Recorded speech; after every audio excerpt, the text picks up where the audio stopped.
RJD के एक दबंग नेता रहते हैं।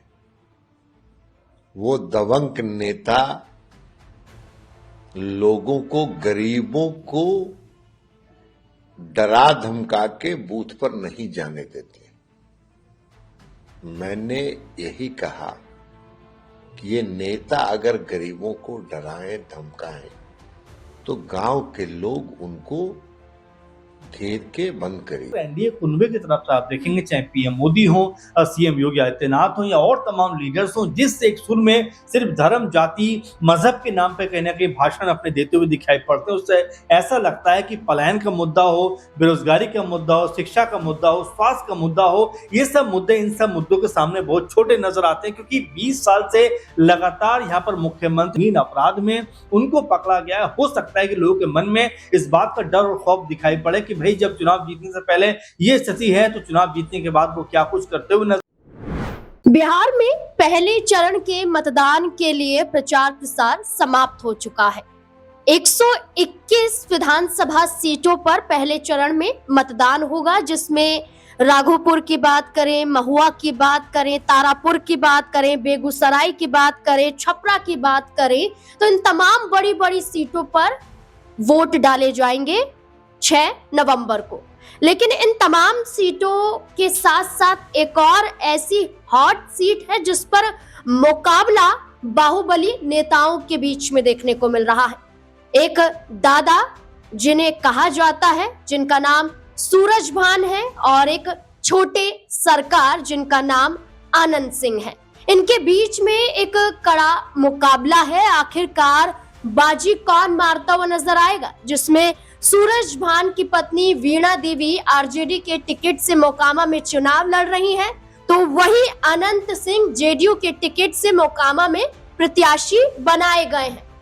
इन दोनों का मुकाबला है और इन दोनों मुकाबलों के बीच में एक की गिरफ्तारी हो चुकी है और एक अपनी पत्नी के लिए मेहनत कर रहे हैं और ये दावा कर रहे हैं कि उनकी पत्नी ही चुनाव जीतेगी। अब इस कड़ी में सवाल ये खड़ा हो रहा है कि जेडीयू पार्टी हो या फिर आरजेडी हो, हर किसी को सिर्फ बाहुबली नेताओं पर ही क्यों दाव आजमाना है? क्यों बिहार में चुनाव सिर्फ बाहुबली नेताओं के दम पर ही जीता जा सकता है? अनंत सिंह, जिन पर लगभग 28 से ज्यादा आपराधिक मामले दर्ज है, उसके बावजूद उन्हें चुनावी मैदान में उतारा गया और प्रचार प्रसार के दौरान हमने ऐसी घटना देखी जिसमें अनंत सिंह का नाम गूंजा और अनंत सिंह पर आरोप लगे और दुलार चंद यादव की हत्या के मामले में अनंत सिंह की गिरफ्तारी हो जाती है।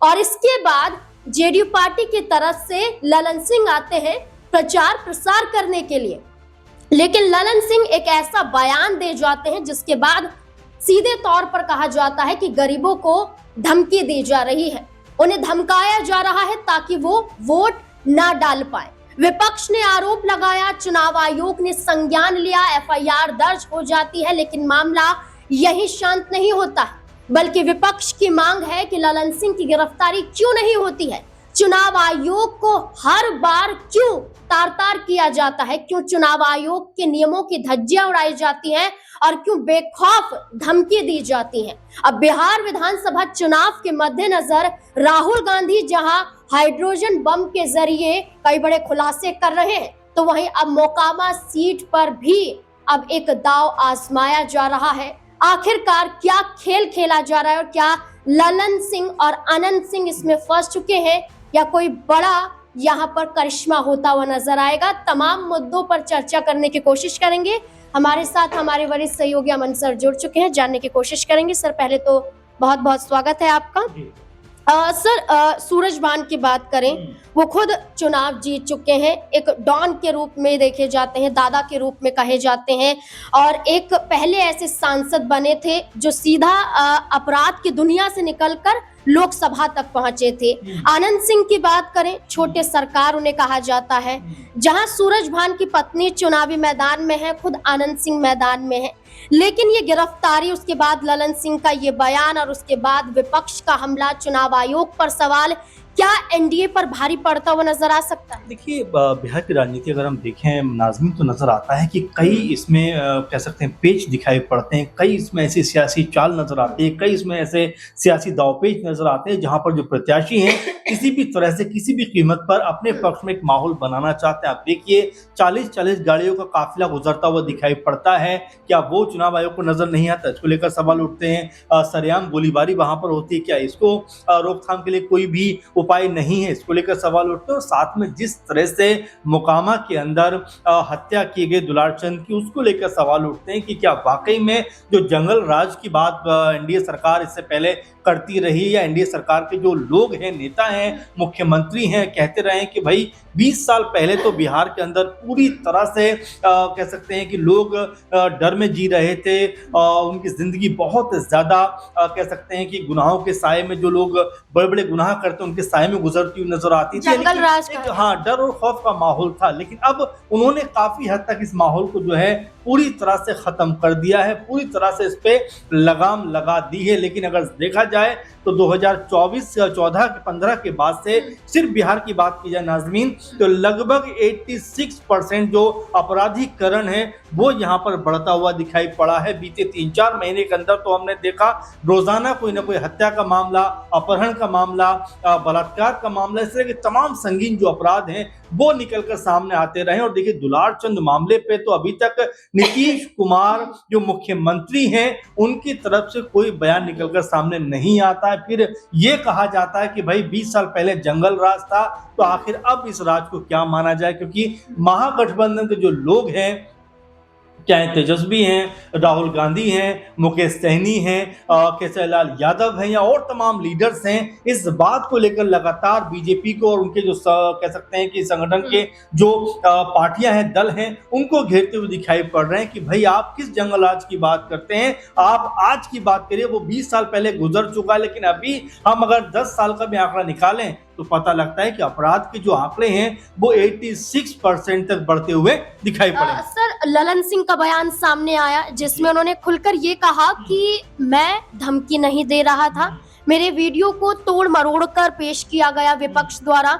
उनका ये कहना था कि आरजेडी के कुछ ऐसे नेता हैं जो धमकी दे रहे थे कि गरीबों को वोट नहीं डालने देंगे, तो हमने सीधे तौर पर कहा था कि उन नेताओं को बंद करिए क्योंकि वो गरीबों को वोट नहीं डालने देंगे। अगर ऐसी बात थी तो आखिर उनके ऊपर एफआईआर कैसे दर्ज हो गई, ये अपने आप में कह सकते हैं कि समझने का विषय, क्योंकि जिस तरह की बयानबाजी लगातार हुई है, और खासकर एनडीए कुनबे की तरफ से आप देखेंगे, चाहे पीएम मोदी हो, सीएम योगी आदित्यनाथ हो, या और तमाम लीडर्स हो, जिस एक सुर में सिर्फ धर्म, जाति, मजहब के नाम पे कहीं ना कहीं भाषण अपने देते हुए दिखाई पड़ते हैं, उससे ऐसा लगता है कि पलायन का मुद्दा हो, बेरोजगारी का मुद्दा हो, शिक्षा का मुद्दा हो, स्वास्थ्य का मुद्दा हो, ये सब मुद्दे इन सब मुद्दों के सामने बहुत छोटे नजर आते हैं, क्योंकि 20 साल से लगातार यहाँ पर मुख्यमंत्री नीतीश कुमार हैं। 20 साल से लगभग देखा जाए तो एनडीए कुनबा एक साथ रहा है। इक्का दुक्का मौके पे जरूर जो कह सकते हैं आरजेडी का साथ मिला है, लेकिन ज्यादातर मौकों पर बीजेपी और जेडीयू की सरकारें यहाँ पर रही हैं। ऐसे में अगर ये सवाल उठता है कि 20 सालों में आपने किया क्या है, तो उसका जवाब देने के बजाय ये कहा जाता है कि भाई 20 साल पहले आप जाकर देखिए, उस समय जंगल राज था। तो ये तमाम सारी बातें अब शायद लोगों के गले नहीं उतर रही कि भाई 20 साल के बाद आपने क्या किया, आप जरा वो बताइए। आप कहते हो कभी एम्स बन गया, आप कहते हो कभी हमने इतना विकास कर दिया, आप कहते हो कि स्वास्थ्य सेवाएं बेहतर कर दी, लेकिन जब जमीनी स्तर पर जाकर आप देखते हो तो हालात बिल्कुल वैसे नजर आते हैं जो पहले दिखाई पड़ते। तो ये तमाम सारी बातें जो हैं वो कहीं ना कहीं सरकार की पोल खोलती हुई दिखाई पड़ती है। और साथ में जब अनंत सिंह जैसे लोगों के ऊपर इस तरह का आरोप लगता है, आरोप भी क्या, उनको गिरफ्तार कर लिया जाता है, फिर ललन सिंह इस तरह की बयानबाजी करते हैं, तो जाहिर बात है ऐसा लगता है कि क्या एनडीए कुनबा कहीं ना कहीं अब परेशानियों में घिरा हुआ दिखाई पड़ता है। क्या उनको ऐसा लगता है कि जो महागठबंधन उनके ऊपर भारी पड़ रहा है, इसलिए इस तरह की बयानबाजी करते हुए नजर आ रहे हैं। तो कई पहलू हैं जो निकल के सामने आ रहे हैं। सर, एक छोटा सा सवाल ये रहेगा कि 2020 में अनंत सिंह ने आरजेडी की टिकट से मोकामा में चुनाव लड़ा, चुनाव जीतते हैं, लेकिन 78,721 वोट उन्हें हासिल होते हैं। लेकिन 2000 अगर हम बात करें 22 की, तो उपचुनाव होता है क्योंकि अनंत सिंह की गिरफ्तारी हो जाती है AK-47 रखने के मामले में, जिसके बाद उनकी पत्नी नीलम देवी उपचुनाव में उतरती हैं, तो 89,000 744 यहाँ पर उनको वोट हासिल होते हैं, यानी कि आनंद सिंह के मुकाबले अधिक वोट वो यहाँ पर हासिल कर पाती हैं।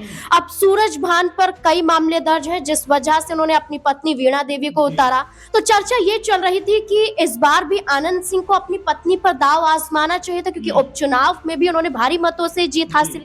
देखिए जाहिर बात ये हो सकता है, लेकिन फिलहाल स्थिति ये है कि आनंद सिंह चुनाव मैदान में हैं, लेकिन चुनाव होने से पहले वो जेल की सलाखों के पीछे पहुंच गए। तो अब कहीं ना कहीं माहौल जो है क्या उनसे अब उनकी तरफ न जाकर क्या महागठबंधन तरफ जा सकता है, ये सवाल उठता है। क्योंकि ये भी एक पहलू इसका है, ये भी सच है कि आनंद सिंह इससे पहले जेल में रहते हुए भी चुनाव जीते। तो ये कह देना कि भाई जेल में चले गए इसलिए पूरे का पूरा चुनाव का जो माहौल है वो दूसरे पक्ष में चला गया, मेरे ख्याल से जल्दबाजी होगी। लेकिन हाँ, ये जरूर कहा जा सकता है कि जिस संगीन अपराध में उनको पकड़ा गया है, हो सकता है कि लोगों के मन में इस बात का डर और खौफ दिखाई पड़े कि भाई जब चुनाव जीतने से पहले ये स्थिति है तो चुनाव जीतने के बाद वो क्या कुछ करते हुए नजर आएंगे। तो हो सकता है कि चुनाव का जो एक समीकरण है वो यहाँ से बदलता हुआ दिखाई पड़े। लेकिन चूंकि ये कहना अभी मेरे ख्याल से बहुत ज्यादा मजबूती के साथ में हम नहीं कह सकते, क्योंकि आनंद सिंह का जो प्रभाव वो मोकामा में नजर आता है, 4 से 5 बार वो चुनाव जीत चुके हैं। तो ऐसे में मुकाबला जबरदस्त, और उन्हीं की कमान संभालने के ललन सिंह जो चुनाव मैदान में उतरे हैं,